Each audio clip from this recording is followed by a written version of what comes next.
Hello. Question 50. Find currents in the parallel RLC circuits. Solution. Use Ohm's law.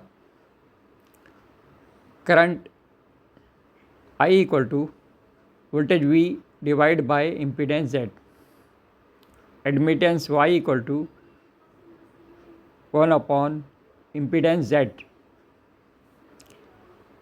And current I equal to voltage V multiplied by admittance Y.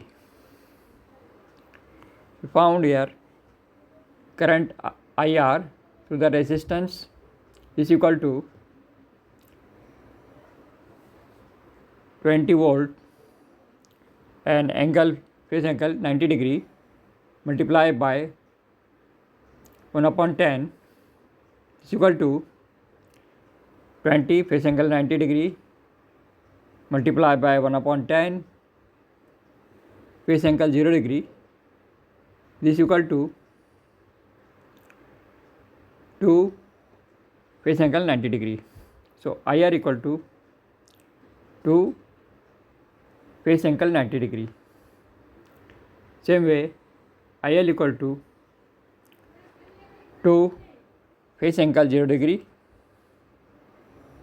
Same way inductance current IL equal to 2 multiplied by 0 degree and current IC through the capacitor equal to 2 multiplied by phase angle 180 degree.